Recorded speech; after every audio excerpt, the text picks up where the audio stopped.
Türkiye Enerji Stratejileri ve Politikaları Araştırma Merkezi, kısa adıyla TESPAM Başkanı Oğuzhan Akyener. Hem hidrokarbon hem yenilenebilir noktasında Türkiye birçok alanda yerli kaynaklarını kullanma konusunda önemli adımlar atıyor ve atmaya devam ediyor. Ulusal bazda enerji probleminin çözülmesi için bence lokal bazda kendi enerjisini kendi üreten şehirler haline gelmemiz gerekiyor.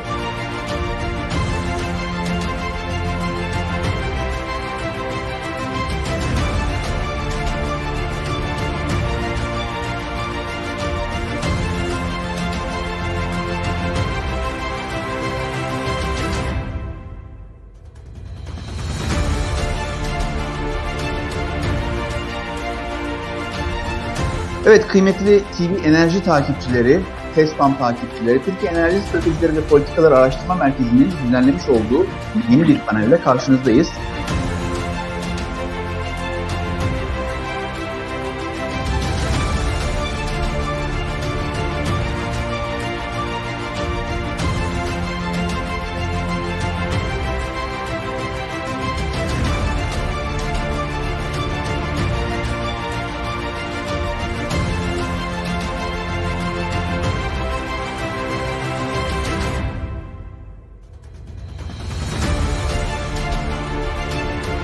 Burada bunları göstererek uluslararası politikadaki etkilere değinmeye çalışıyorum. OPEC toplantısına kadar diğer etmenlerin neredeyse etkisi sıfırdı. Bizim 18 milyar dolarla bu gazı siz Yunanistan'a ulaştırmış oluyorsunuz.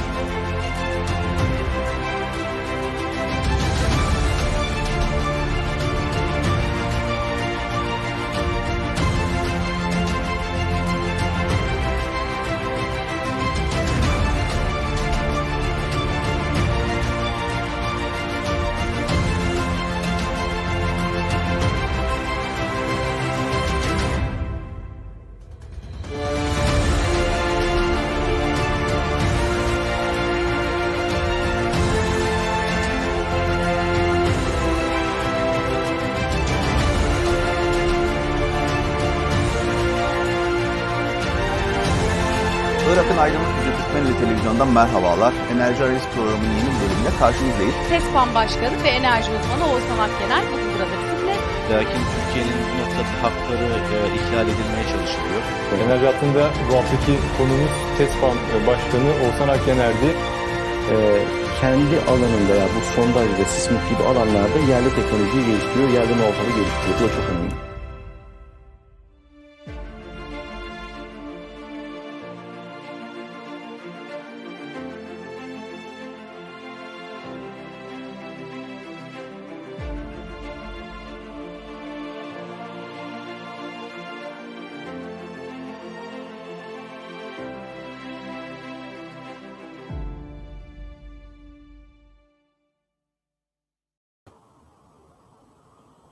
Good afternoon, ladies and gentlemen.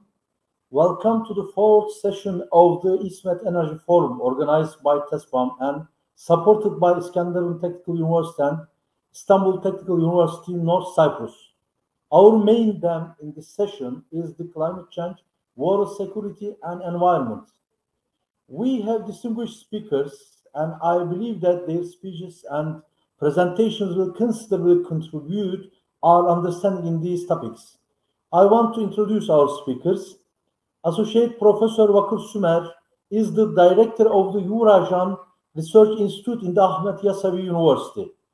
He has many articles in the leading journals of the field about water security. Associate Professor Vakur Sümer will make presentation about the towards a new water paradigm in the Eastern Mediterranean.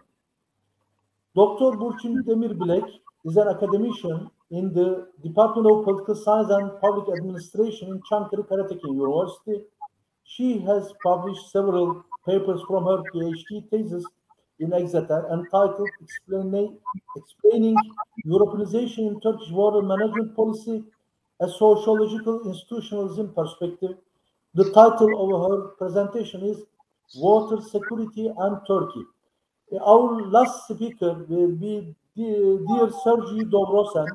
He is the owner and CEO of Seashore Rosen Engineering Consultants. Also, He was the head of the Department of Marine Geology and Coastal Processes. He has his signature on more than 260 reports, in 81 papers in conferences, and in several journal articles. The title of the dear Sergio de Rosen's speech is Meteo-Marine Environmental Impacts of Climate Change in the Southeastern Mediterranean. Each speaker has time between 15 and 20 minutes. If there exist questions from our audiences, I will ask our speakers on behalf of our audiences at the end of the session. First, Associated Professor Vakur Sümer will make his presentation. Dear Chairman, thank you so much for your kind introduction. And I would like to thank all the organizers of this symposium, starting from TESPAM's director, Oğuzhan Akyener, and all his team. And it is an honor for me to present in this distinguished group of scientists. Today, I will be presenting 6 important points which prevent the Middle Eastern and the Eastern Mediterranean countries develop cooperative ties between each other in terms of water management. If possible, I want to share my presentation with you. So is it, yeah, so I should, I think, present it like this.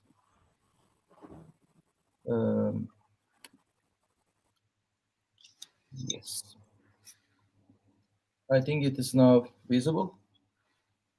Yes, yes, we are watching your presentation. Present from the beginning, is it? So you see as the full screen? No.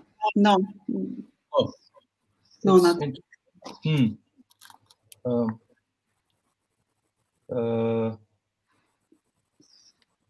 Like this. It should be. It doesn't work probably. So, but it's interesting. Okay. So just you see partly, right? Not full screen. We couldn't do it, but anyway. So yeah, is it possible a new water paradigm in the Eastern Mediterranean? Maybe I should start not to lose much time. So first of all, as of today, as we all know, 40% of the world's population live in areas falling in transboundary river basins.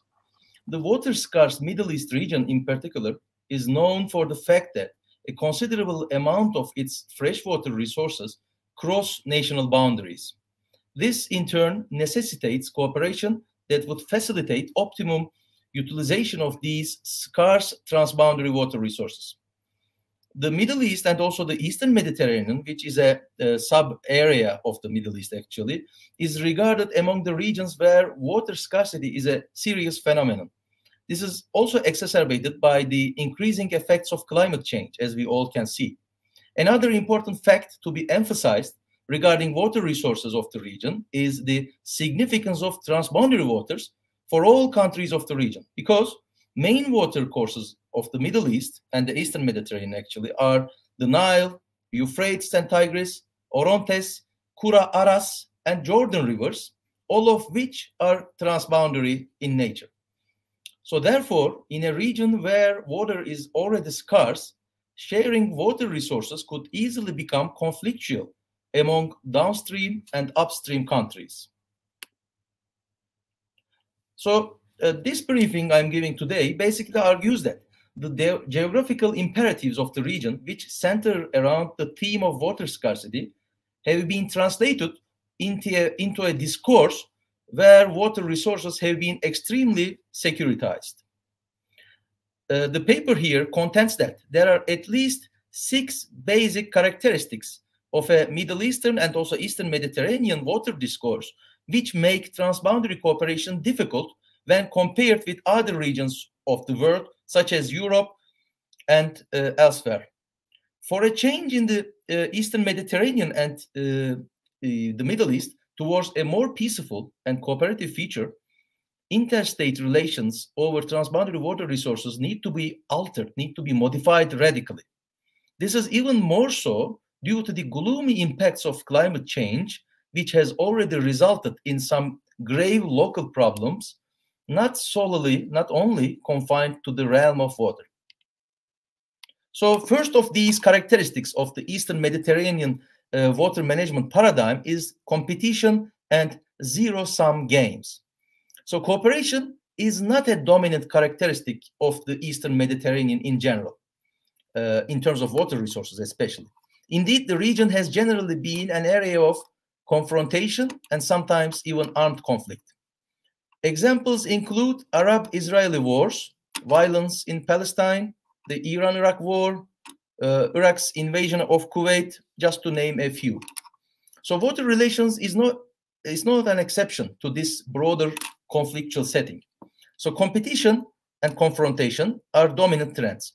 Although there are a number of cooperative agreements pertaining to water resources, water issues, such as Oslo Accords, water-specific stipulations, or the Nile Basin Initiative, or the 1987 Turkish-Syrian Agreement on the Euphrates, and the 1990 Iraq-Syria Agreement on the Euphrates again. But the Middle East and Eastern Mediterranean politics is still largely conflict-driven. Significant population increases in the past century throughout the region aggravated this already tense transboundary water relations, making water even scarcer for irrigation uses and in terms of per capita availability.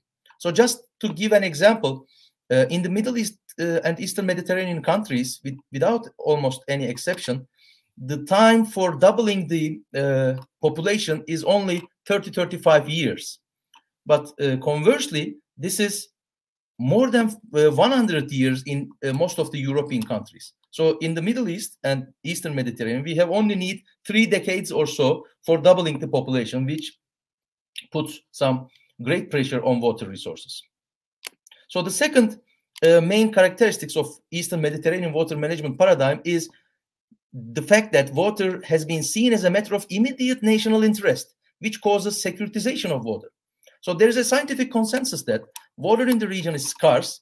Thus, all countries are inclined to take the issue of water as a matter of hard national interest. In other words, water scarcity in the Middle East and Eastern Mediterranean has made water as one of the high-stake political issues. So water is regarded as the key for food security. And despite the fact that many countries of the region import food, so in terms of virtual water imports, in order to overcome their water limitations, they still want to maximize their water availability physically. Thus, driven by these conditions of climate and geography, which I will touch upon in a minute or so, water has a security dimension in the region. Countries of the area do not focus on the opportunities or benefits to be shared that water resources could create, but rather solely focus on the water itself. They also update their demands in proportion to their growing population. Each time they are increasing their demands. However, given the lack of efficient water use, the combined water demands of countries generally exceed the available water in the basin, or in the basins, all of the basins. So the countries of the region should instead try to explore ways to maximize the benefits that scarce water resources could create for all the populations. Another factor or another dimension that I should mention is that water quantity is generally prioritized over water quality issues. This is also a stumbling block against cooperation. Due to water scarcity in the region, water quantity that countries, regions, or communities get is of utmost priority and importance. Water quality issues, although steadily gaining significance, has so far remained as a secondary concern. An ancillary attachment to this is water development characterized by huge construction projects. So prioritization of water quantity and subsequent infrastructure development also created grounds for legitimization of authoritarian regimes in the region by providing concrete benefits to large portions of the societies, especially the farmers, as well as through proving the strength of the regime. Therefore, building impressive waterworks are not only dictated by geographical pressures, but are also embraced by many governments in the Middle East as a way of gaining prestige and popular support beside direct material benefits. So, preoccupation with the quantity dimension of water resources brings some problems. Firstly, concerns over quality of the available water resources and environmental threats associated with this remain to be peripheral. Because of this, waterborne diseases and environmental disasters cannot be tackled in a timely and efficient manner. Secondly, development of the water resources with a dominant quantity focus and without a transboundary basin management system, an entire system for the whole basin, can sometimes result in inefficient water development projects, which are conducive to huge water losses due to evaporation. Because as we all know, some of the dams or big infrastructure projects have been executed in the evaporation-prone regions of the Eastern Mediterranean basins. So this is against the efficiency principle of the water use. Another factor, climatic conditions are problematic actually because they cause huge storages to be the rule, the norm of the game, huge storages. The Eastern Mediterranean and the whole Middle East actually is mainly a semi-arid or arid region with very hot and dry summers. So transboundary water resources of the region are mainly snow-fed, including the Euphrates, Tigris, and Jordan rivers. Water flows of these rivers are quite variable depending on the season. The Euphrates, for example, receives most of its water in the form of rainfall and melting snow, resulting in peak volumes during the months of April through May, reaching 60–70% according to the one source, while low runoff occurs in the summer and autumn months. The Nile also has great seasonal variability in terms of river flow. For the Nile, especially in the Egyptian Nile, while the maximum flow occurs in mid-September with 20,000 cubic meters per second from March to May, the level of river gets to the minimum at around only 3,000 cubic meters. So six times differences. It's huge. Since water is not distributed evenly throughout the year, there is a need to store water, which is the fire starter of the construction of big and sometimes contentious projects. The big share of agriculture in regions' economies is also exacerbated by climatic conditions which necessitate irrigation. So irrigation is a must, unlike European experiences or some Eastern Asian experiences. So irrigation is a necessity. Due to insufficiency of precipitation and also or high degree of evaporation, rain-fed agriculture is almost not possible for most of the region. I'm also checking time. I have some secrecy and reluctance for data sharing is another actually block against the cooperation. It has been acknowledged that sharing of data and transparency are first conditions for sustainable transboundary water management.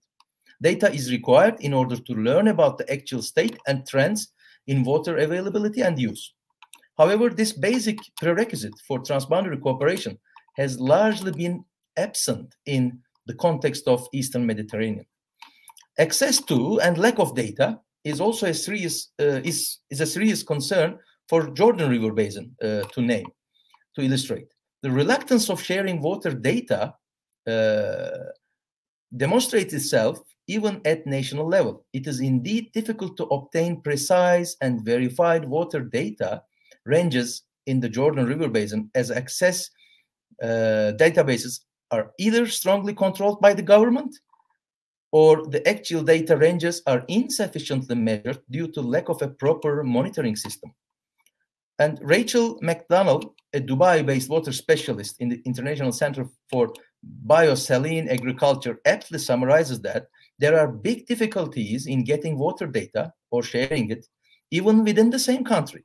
And this leads to bad decision-making. And finally, the sixth one is the elitist and overly centralized decision-making.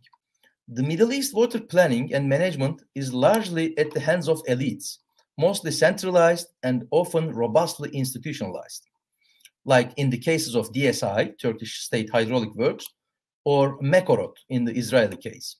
The General Directorate of State Hydraulic Works, which acronym is DSI in Turkish, which was founded in 1954. It is the major governmental water resources development agency in the country. It is one of the most important state institutions in Turkey as well, with its supremacy of mandate in water management policy and practices, and a sizable share from the central budget and a big personnel structure with close to 25,000 employees in its peak.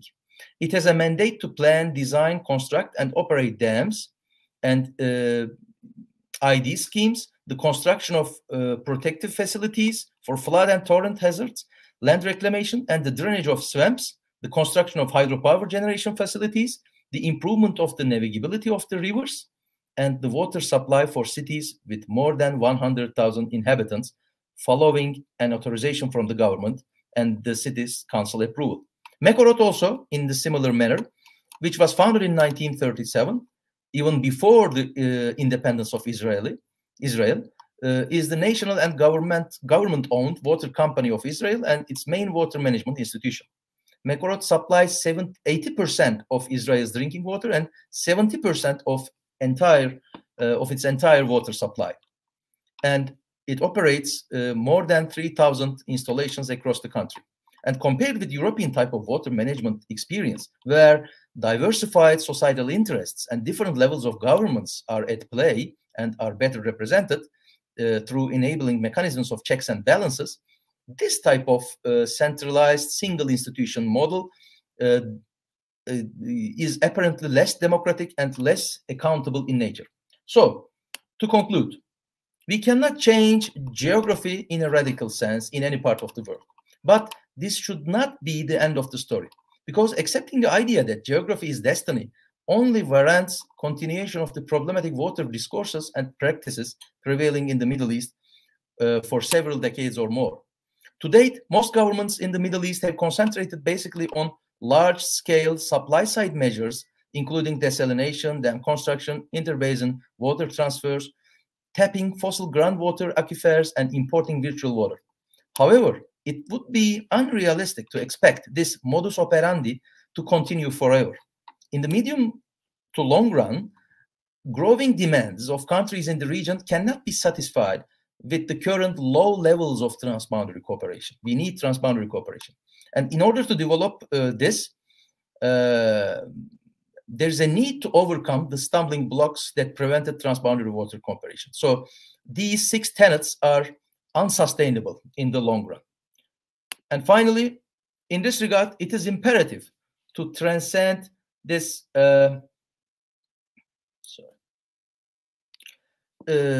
6 characteristics of Eastern Mediterranean and Middle Eastern water discourse discussed in this paper.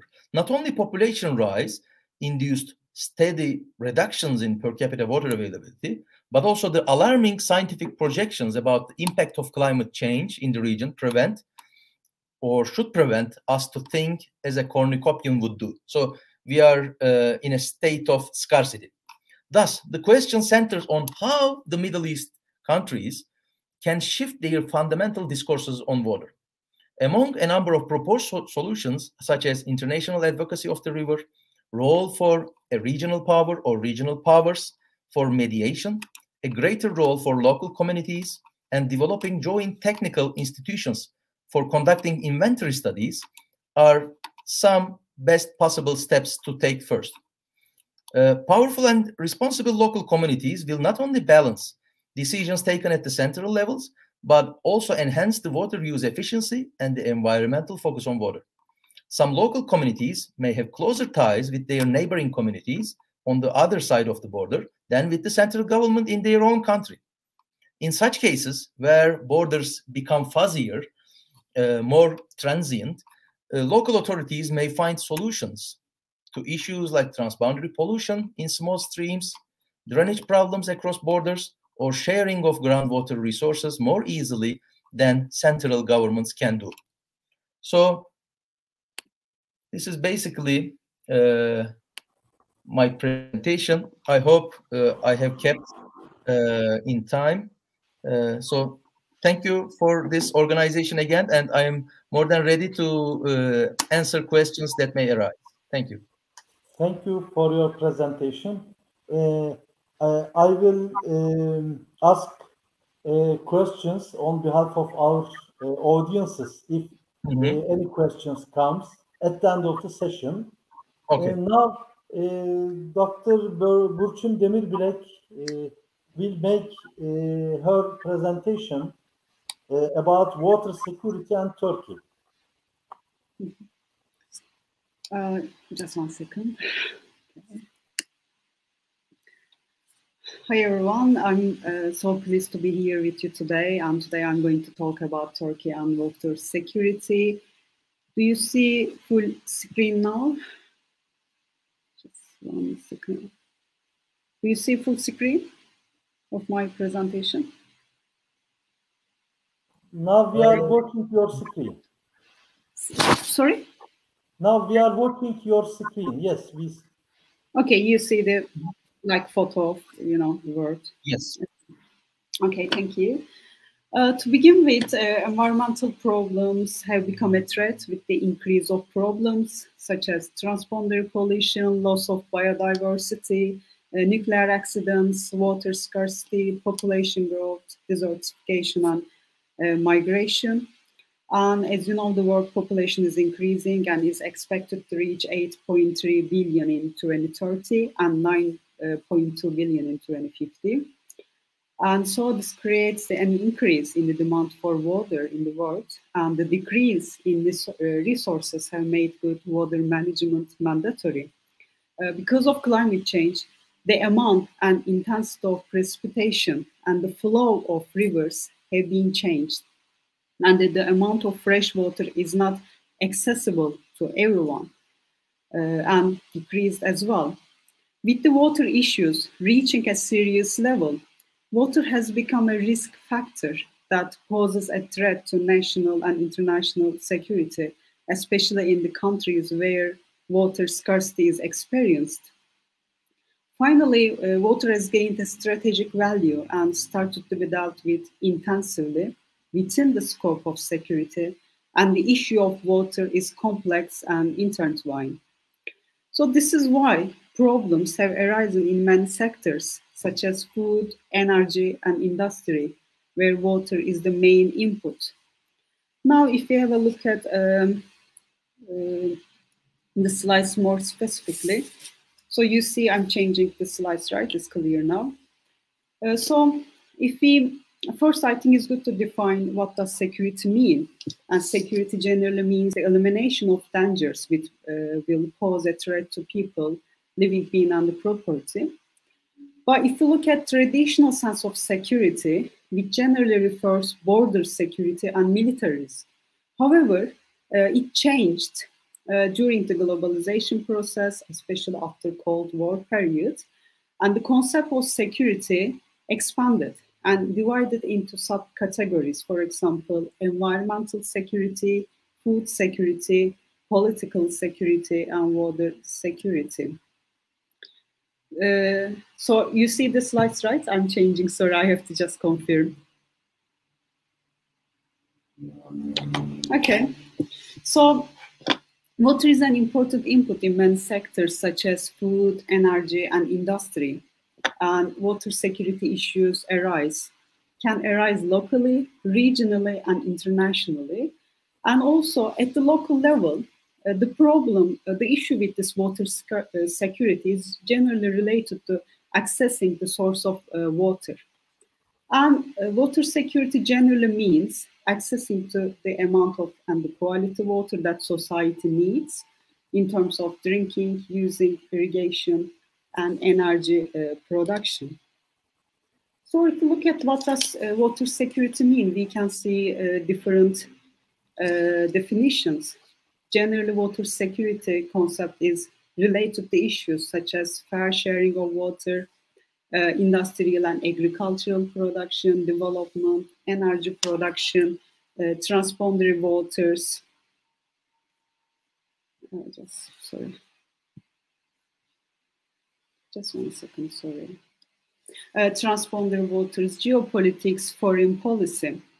So, as you see, the water security is closely associated with food, energy, environmental security with different sectors.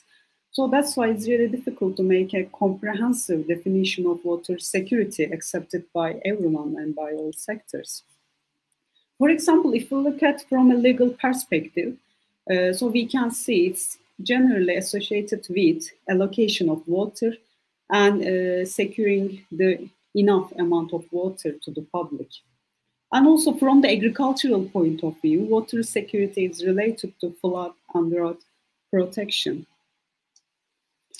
So there's 4 dimensions of water security.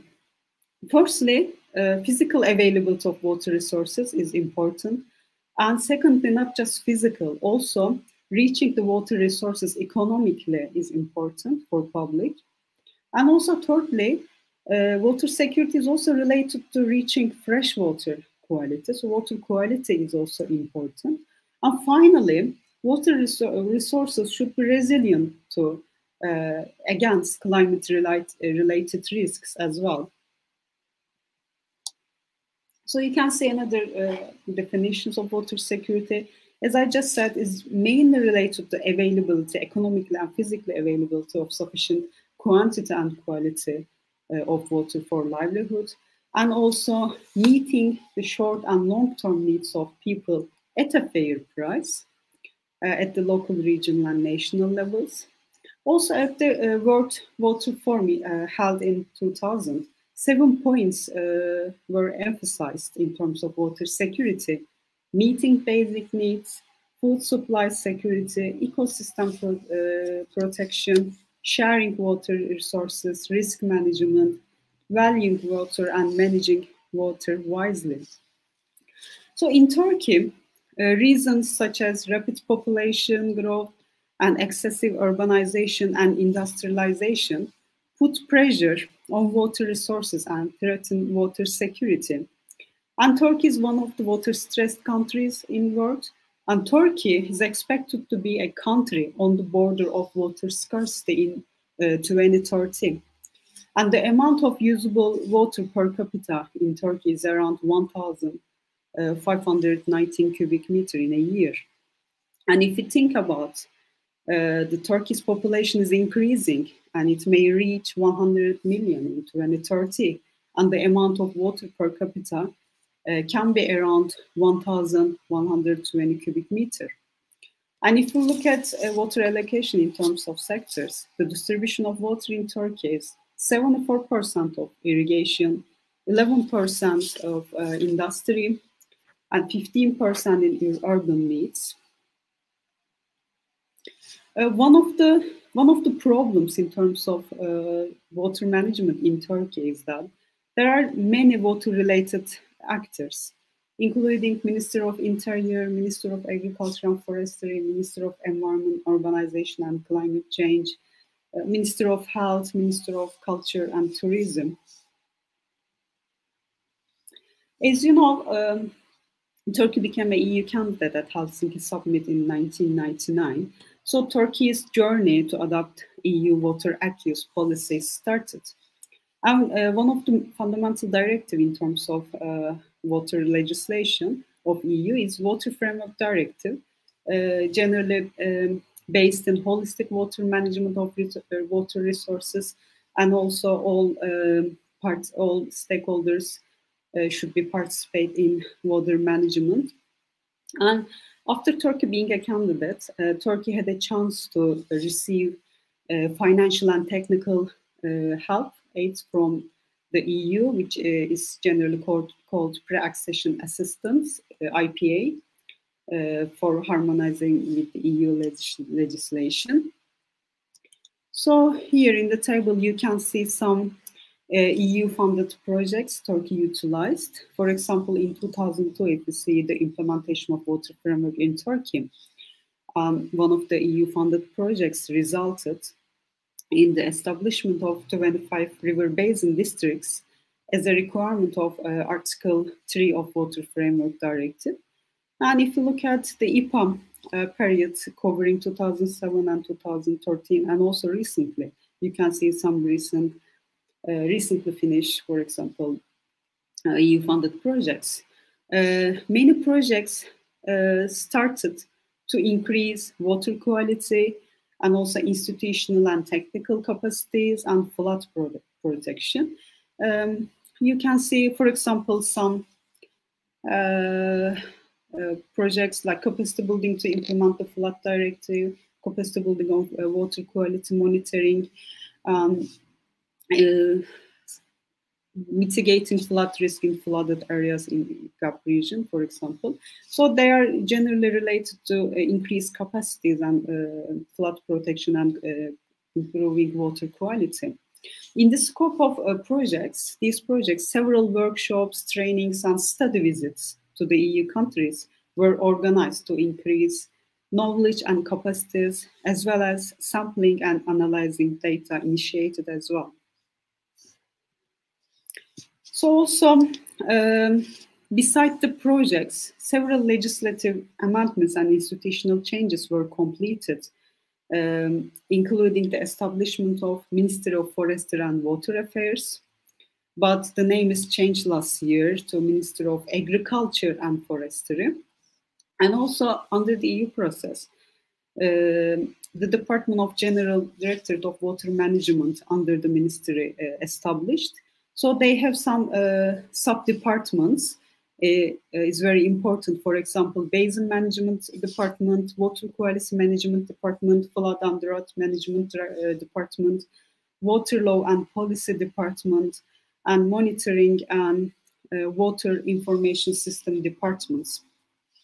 Also, if we look at another institutional changes, so one of the important amendments are under the ministry, basin management committees were established at national and local levels, including Water Management Coordination Committee, Basin Management Central Committees, Provincial Water Management Coordination Committees, and Basin Management Committees, which they were important institutional changes. And also you see here some legislative changes related to improving water quality, surface water quality, and groundwater, and also preparation river basin action plans and management plans. They are all related to EU legislation you see here. And also there are more bylaws that were that came into legislation in the EU process. So if we look at the risks in Turkey in terms of water management, so even if Turkey aimed to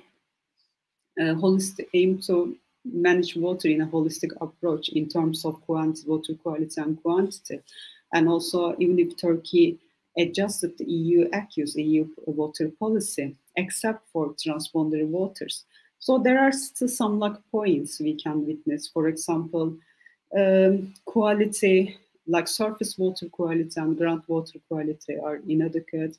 And also, as I just said before, there are too many water-related institutions which causing intersectoral confusion in Turkish water management and also security as well. And one of the requirements of Water Framework Directive is completing river basin management plans for all basins. So Turkey hasn't completed river basin management plans for its 25 river basin districts.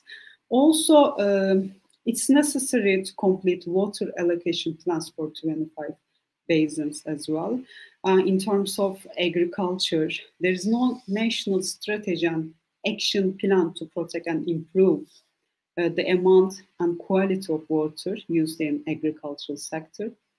And finally, monitoring stations and early warning systems should be common to detect pollution and prevent pollution. Unfortunately, bottled water consumption is quite high in Turkey, especially in the big cities like Istanbul and Ankara. And one of the lack points is establishment and operation of wastewater treatment plants in industry, and also lack of practices for the reuse of treated wastewater. And another important issue in terms of water management is network losses and illegal use are quite high in Turkey.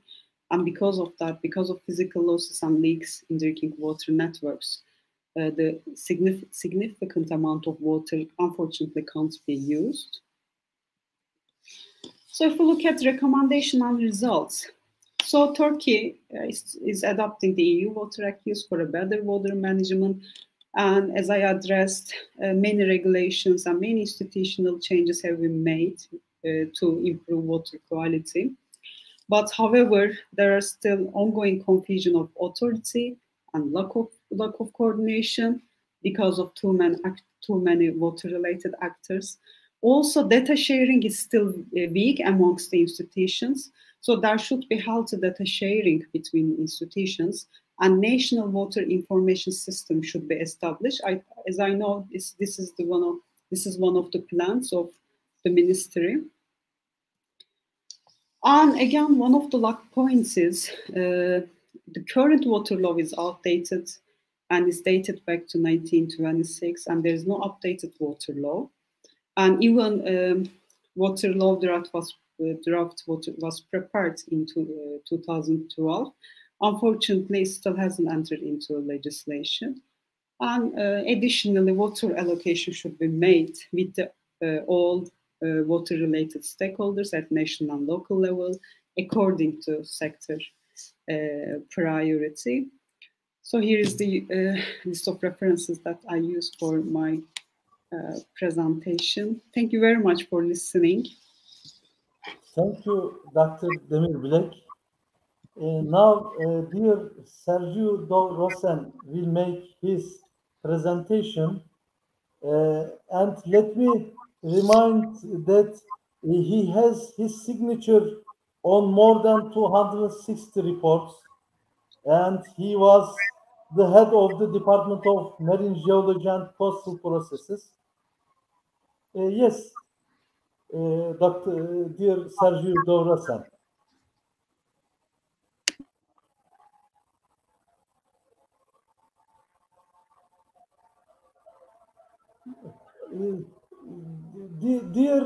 Dear Rosen, I think your microphone.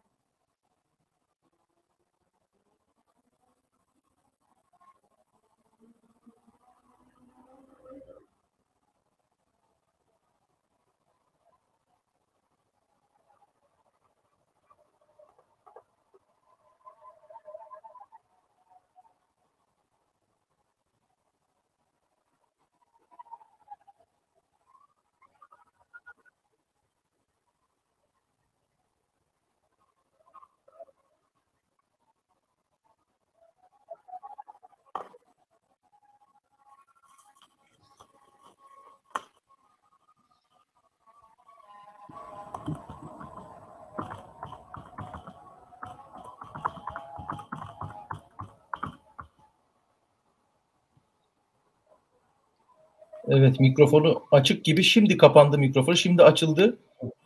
Now your microphone now is open. But we couldn't hear you.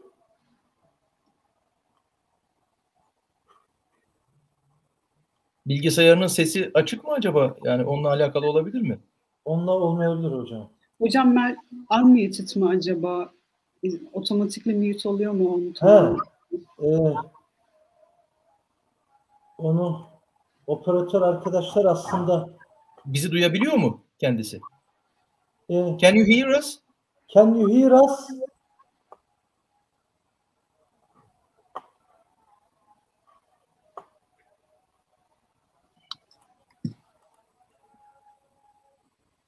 Belki kapatıp yeniden bağlansa falan Türk mantığıyla kapatıp aç şeklinde.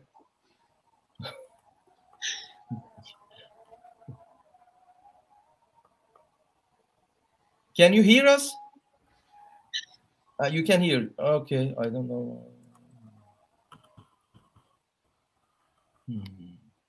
Bunu acaba teknik bir şeyle mi olabilir? Evet. Bazen bilgisayarlar, sometimes some microphones mandatory, for example, just switching.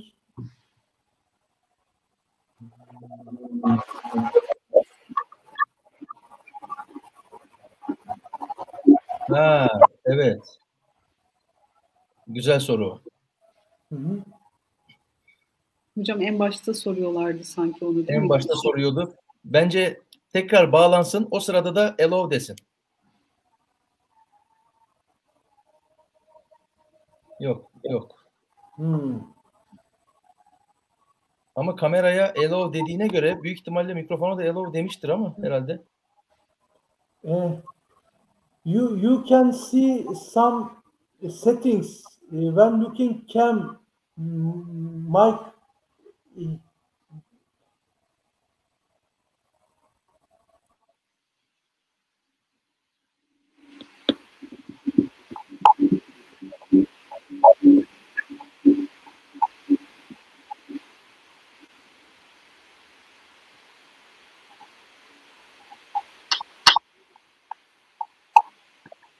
Maybe is it possible to log in again?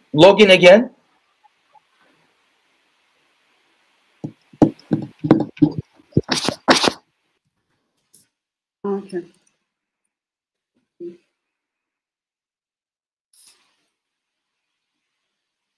Evet, bakalım neler olacak. Yani hepimiz bu süreçte şey oldu, bilgisayar uzmanı olduk. We face some difficulties, some technical difficulties, but I hope after the entrance of their door, the problem will be solved.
And now we are waiting their door, but I'm not sure whether our technical team solved the issue. Let us wait a bit more. And meanwhile, if you have questions flowing in, you can ask maybe.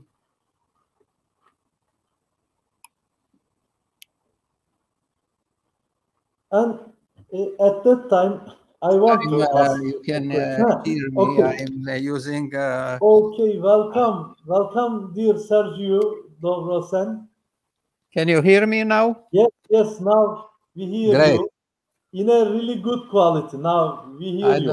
I don't know what has happened. Okay, so let's go to the presentation.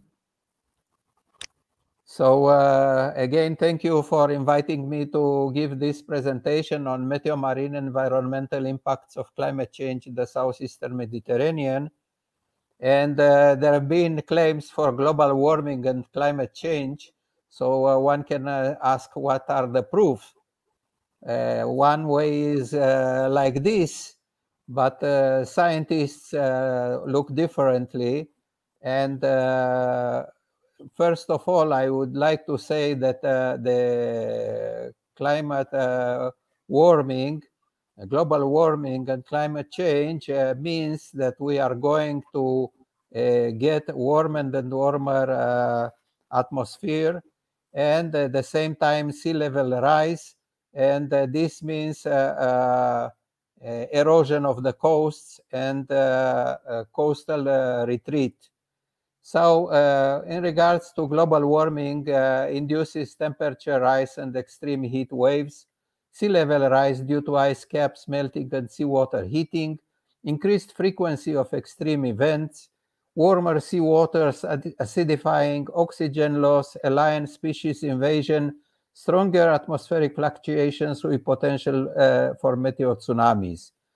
The more frequent extremes lead to higher beach sea levels by stronger winds and wave super elevation and acceleration of beach and cliff erosion and coastal retreat. In regards to the sea level impacts are the changes in the values of the tide extremes, salinization of the coastal aquifers, increases. Dear dog, I think your screen not shared. Is not shared. Okay, I'm sorry. I was sure I'm shared. Okay. Wow. So I can. I must share again. Mm-hmm. Okay. Very much sorry. Very sorry. Okay. So you can see me now? Not yet. Well, I made share. What is the problem? Okay. So let's start again. Now it's okay. Okay, I'm sorry. So I'm getting back. What are the claims for global warming and climate change? What are the proofs? This is one way to put the proofs, but as scientists, we talk differently. So we are expecting global warming and sea level rise, which will induce coastal erosion. And so this means that global warming induces temperature rise and extreme heat waves, sea level rise due to ice caps melting and seawater heating, increased frequency of extreme events, warmer sea waters acidifying, oxygen loss, alien species invasions, and atmospheric fluctuations with potential for meteor tsunamis. The more frequent extremes lead to higher beach sea levels by stronger winds and wave super elevation and acceleration of beach and cliff erosion and coastal retreat. In regards to the sea level, induced impacts are the changes of the values of time extremes, salination of the coastal aquifers, increased building and maintenance costs of coastal structures, lower flow gradients and lower reverse outfall discharge capacities. It affects sewers and outfalls by reducing flow gradients and increases flooding potential at estuaries and low-level areas. Because the time is short, I will start with the conclusions and recommendations for mitigation of the climate impact. So joint activity of higher waves, sea levels, and tides will accelerate beach and cliff erosion and lead to coastal recession, affecting also building stability on the coastal cliffs. Rising sea levels combined with increasing storm surges and wind gusts are likely to flood the basements of buildings. There is increased risk for salting aquifers by seawater intrusion. Flooding of coastal buildings may cause concrete and reinforcing bar corrosion and induce collapse of supporting columns and supported buildings. See the case in Miami. Continued sea level rise will reduce the gradients of flows in the streams and marine outlets and sewers during rainfall events and may cause flooding. In 2010, I estimated a sea level rise the Mediterranean coast of Israel of 0.5 meter for 2040 and 1 meter for 2100, relative 1992. Based on recent thawing acceleration of ice caps, my present estimate is a rise of 0.6 meter for 2050 and at least 1.1 meter for 2100. The sea level rise in the Eastern Mediterranean is expected to be higher than the global estimate due to the additional contribution of saltier and warmer water flows from the Suez Canal and due to the higher warming of the Levantine Basin. So here is the last report of the IPCC, sixth version, published this summer, and I will go directly to some of the outcomes. It says that recent changes in the climate are widespread, rapid, and intensifying, and unprecedented in thousands of years. The assessed present changes are CO2 concentration highest in the at least 2 million years, sea level rise fastest rates in the at least 3,000 years, Arctic sea ice lowest level in at least 1,000 years, and glaciers retreat unprecedented in at least 2,000 years. And the assessed changes are ocean temperature increasing, Greenland ice sheet and the Arctic ice sheets are melting and sea level is rising. The assessed future impacts are extreme heat with more frequent and more intense, heavy rainfall with more frequent and more intense, droughts increase in some regions, particularly in the Eastern Mediterranean, fire weather more frequent, and ocean warming, acidifying, and losing oxygen. Dear Dov, can you change this slide, since we now just see the third slide? How can it be? I think you just choose from left. I don't understand what's going on. Oh.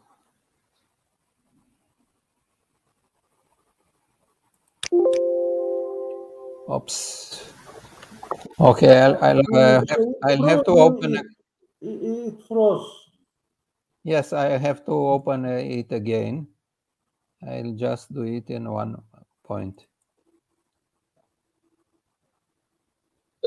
I'm so sorry. Okay. So you just heard me, but you didn't see it. I'll start from the maybe the one with the conclusions and start from here. Maybe now you'll see me. Can you see now the conclusions? Now not shared. Not I shared. think you may need to share again from the share okay. button. Okay. Share screen, share screen. Can you see it now?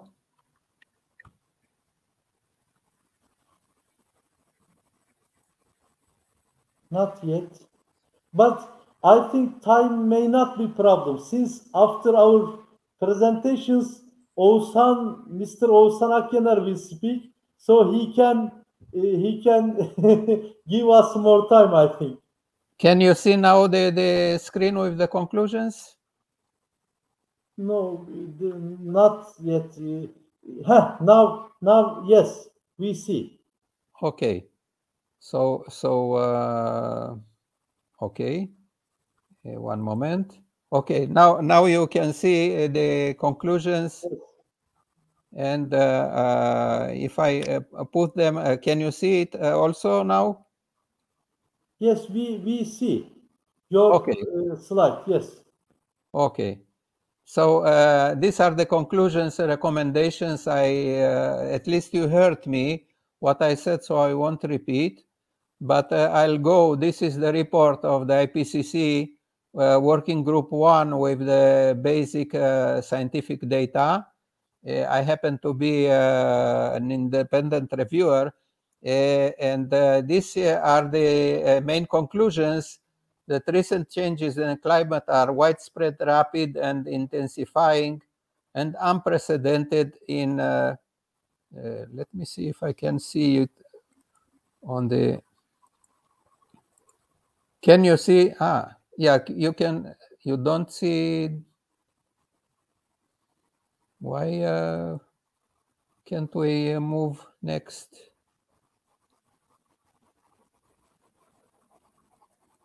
No. There is some problem here because I see everything and you don't see. I don't understand why.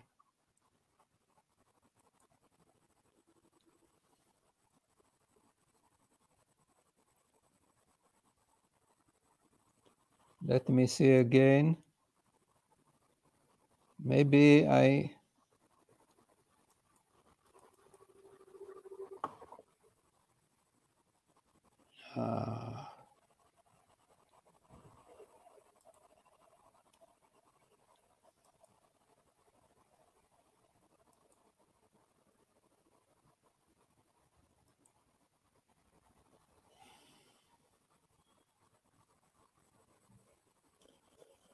Five minutes ago, here there was an earthquake.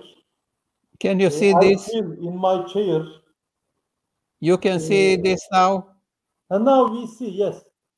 Okay, so I will continue in this way because it seems that if I make a full screen, somehow it doesn't work. So I will work this way. Okay. So recent changes in the climate are widespread, rapid, and intensifying, and unprecedented in 1,000 years. The assessed present changes are CO2 concentration very high, sea level is rising fastest. In 3,000 years, Arctic sea ice is lowest level in 1,000 years and unprecedented in 2,000 years. The assessed changes are ocean temperature increasing, ice sheet and ice caps are melting, and sea level is rising. The impact for the future are extreme heat, more frequent and more intense, heavy rainfall with more frequent and more intense, droughts increase in some regions, including the Mediterranean and Eastern Mediterranean, the fires more frequent, and ocean warming and acidifying and losing oxygen. So unless there are a rapid, immediate, and large-scale reduction in greenhouse emissions, limiting warming to 1.5 degrees, it will be beyond reach. And I'm afraid that after the Glasgow meeting, we are beyond the 1.5 degrees. So it is indisputable that human activities are causing climate change, making extreme climate events, including heat waves, heavy rainfall and droughts more frequent and severe. The climate change is already affecting every region on the Earth in multiple ways. The changes we experience will increase with further warming. And I just want to call your attention to the interactive atlas prepared by IPCC Working Group 1 with the outcome of all the studies done. So now if we go further, we can see the warming which occurred since the beginning of the 1900, and we can see colors blue, which are lower than the average between 1951 and 1980, and brown, red, if are higher than the average in this period. So then there is no going back from some changes in the climate system. However, some changes could be slowed and others could be stopped by limiting warming.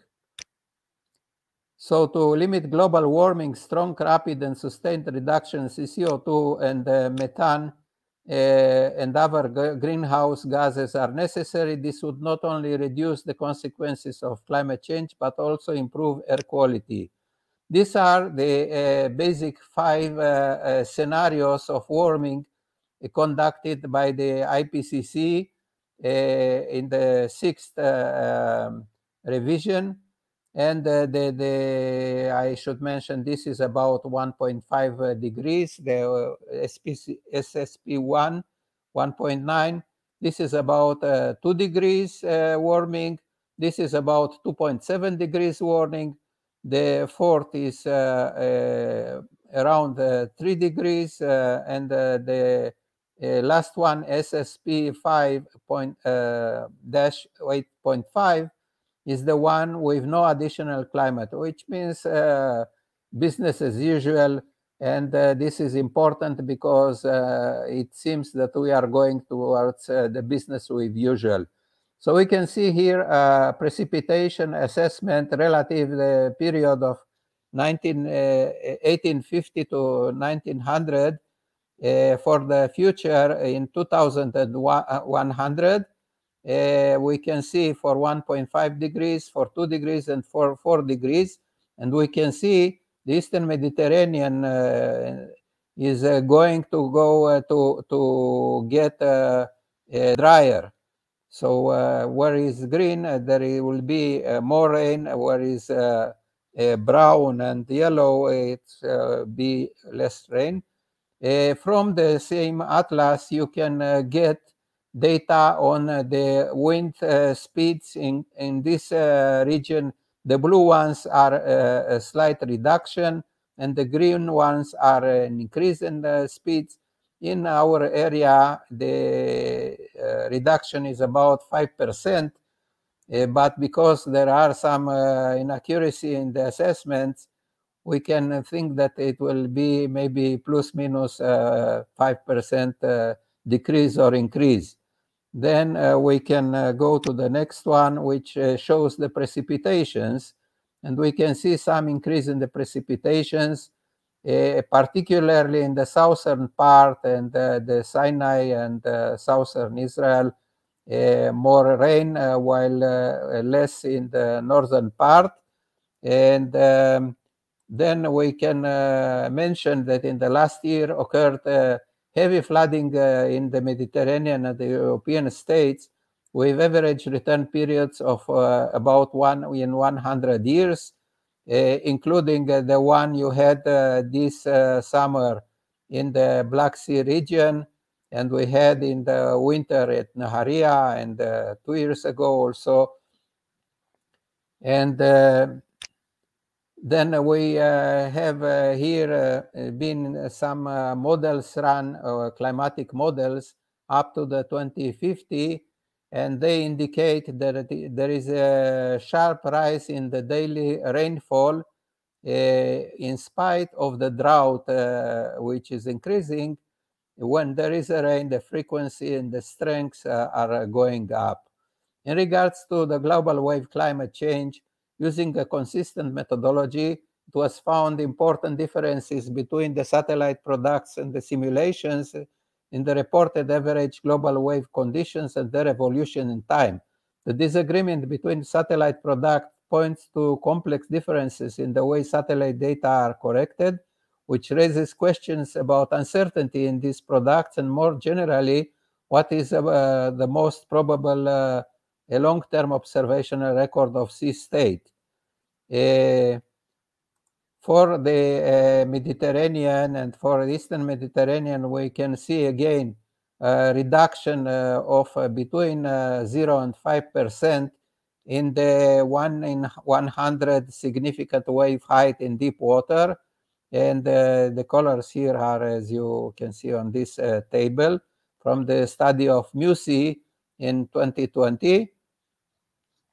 Then we can talk about the sea level change impacts due to global warming, and the sea level changes are induced by the following factors: astronomical factors, the moon and the sun, by the attraction forces, environmental factors, mainly meteorological, the steric effect, through the heating of the water, the wind, atmospheric pressure, water waves, currents, and salinity.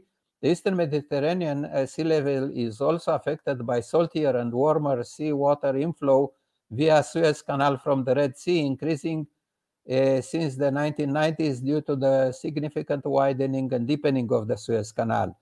And vertical displacement of tectonic plates, releases of pressures following past and present melting glaciers, and subsidence due to increased utilization of natural resources underground or change in load above them, overpumping of water, gas and oil production, dredging of sedimentation and sediments, river dams.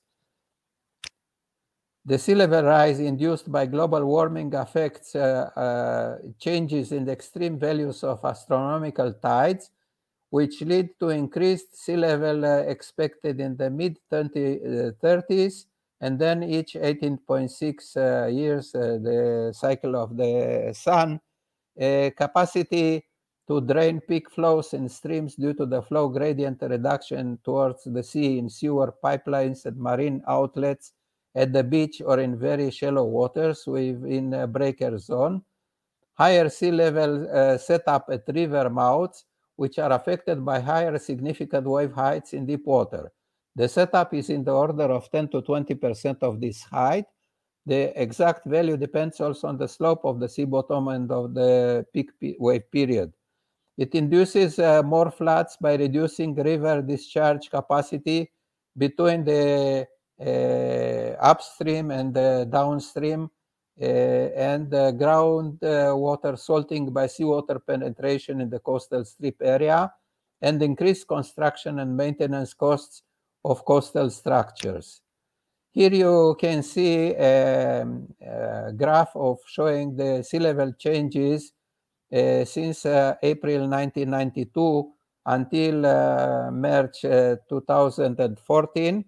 And we found a sea level rise in our area at the Hadera Gloss Station 80 of an average of 5.9 millimeter per year.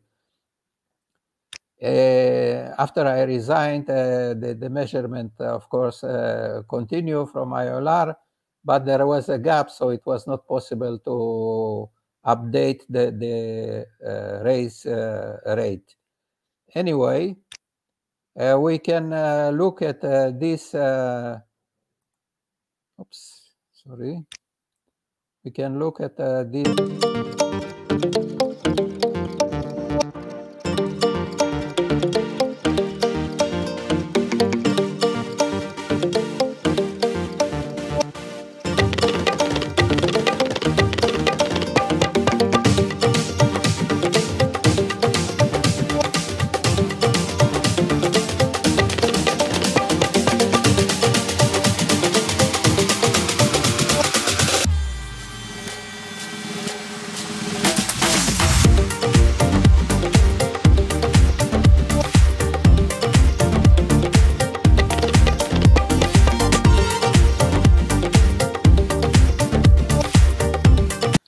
So now here we can see the observed and projected change in global mean sea level.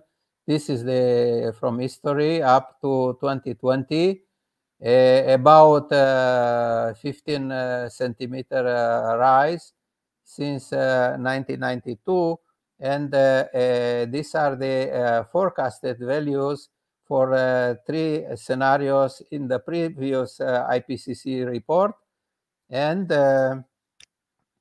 now I will show you this presentation of the sea level projection tool prepared by the IPCC by NASA. Let me see how I can show it.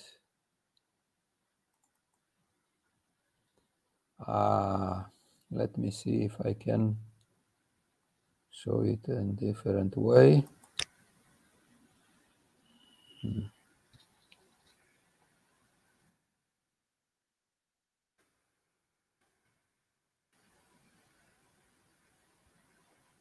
I'm afraid. Okay, I'll try this way.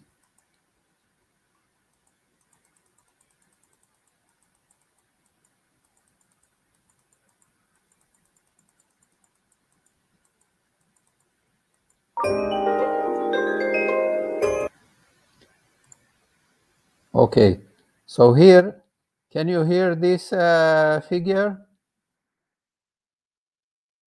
I don't know what you can see.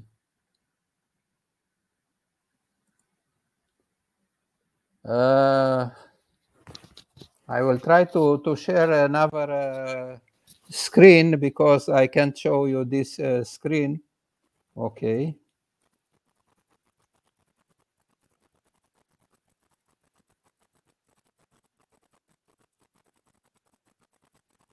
Okay, so in this we should have been able, if I can project, but it doesn't allow me. You can see the changes with the scenarios of the warming rate and sea level rise rate in the Mediterranean, but you can look afterwards if you want, and I will move to next slide. And this is by other means, by doing correlation between the seawater temperature and the global air temperature and the sea level rise from the past.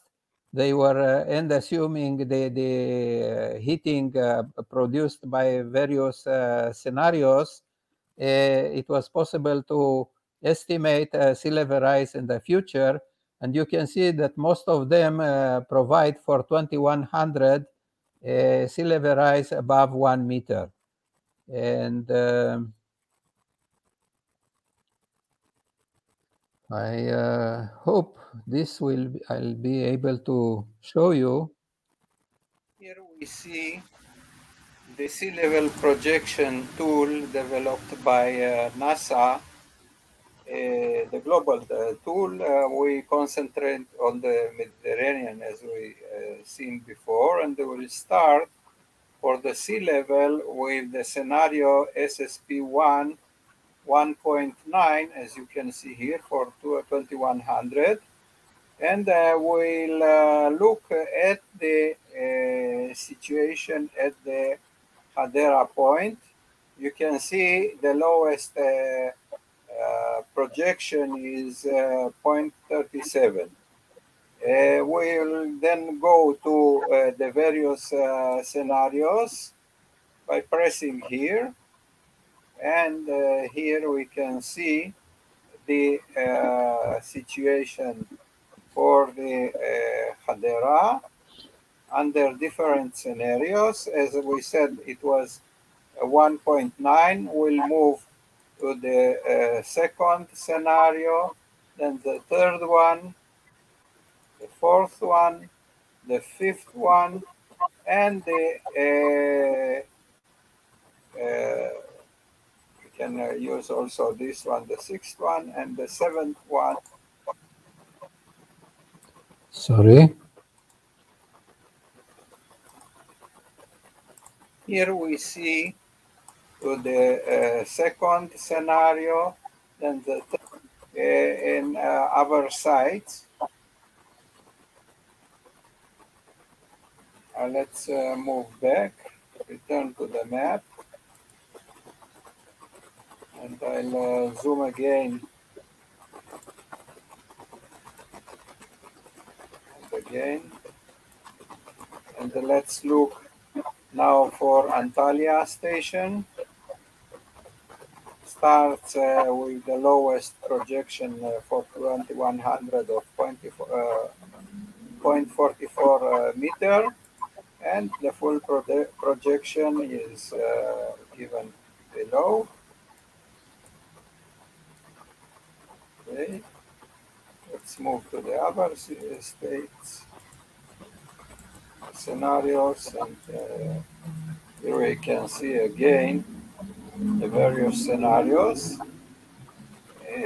One can say that it's a very good chance that the sea level by 2100 will be at least 1 meter higher than the reference, which is the average between 1995 and 2014.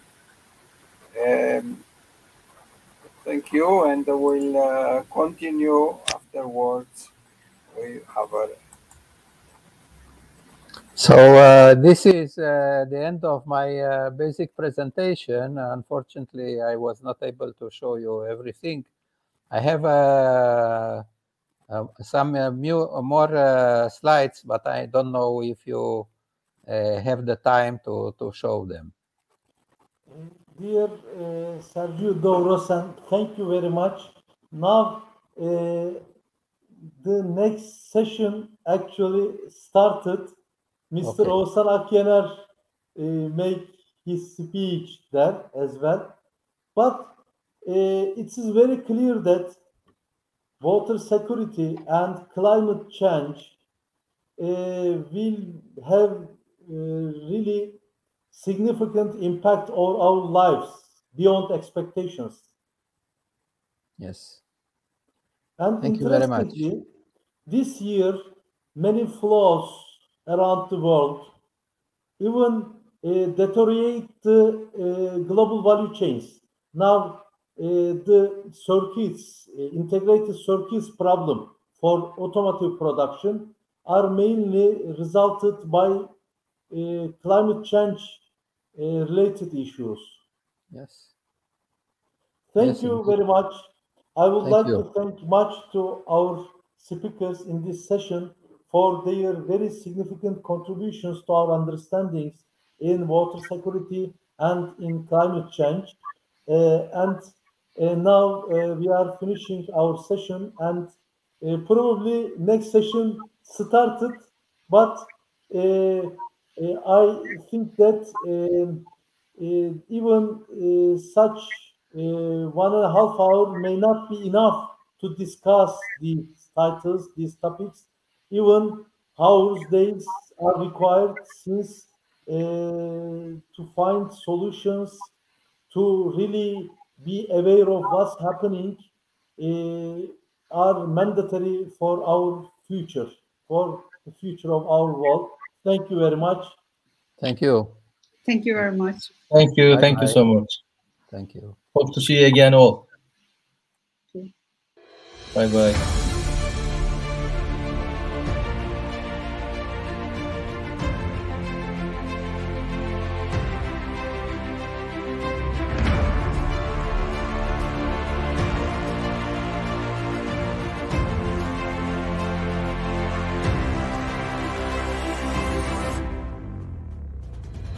Türkiye Enerji Stratejileri ve Politikaları Araştırma Merkezi, kısa adıyla TESPAM Başkanı Oğuzhan Akyener. Hem hidrokarbon hem yenilenebilir noktasında Türkiye birçok alanda yerli kaynaklarını kullanma konusunda önemli adımlar atıyor ve atmaya devam ediyor. Ulusal bazda enerji probleminin çözülmesi için bence lokal bazda kendi enerjisini kendi üreten şehirler haline gelmemiz gerekiyor.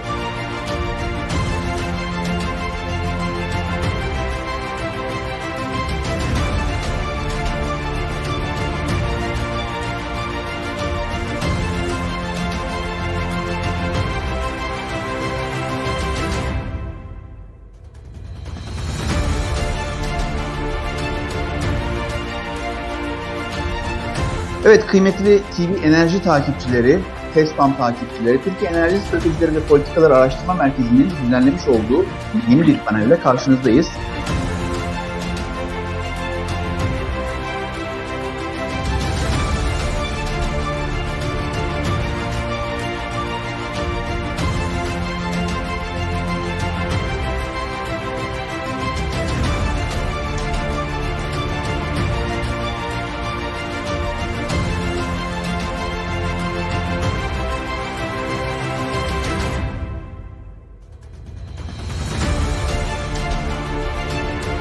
Burada bunları göstererek uluslararası politikadaki etkilere değinmeye çalışıyorum. OPEC toplantısına kadar diğer etmenlerin neredeyse etkisi sıfırdı. 18 milyar dolarla bu gazı siz Yunanistan'a ulaştırmış oluyorsunuz.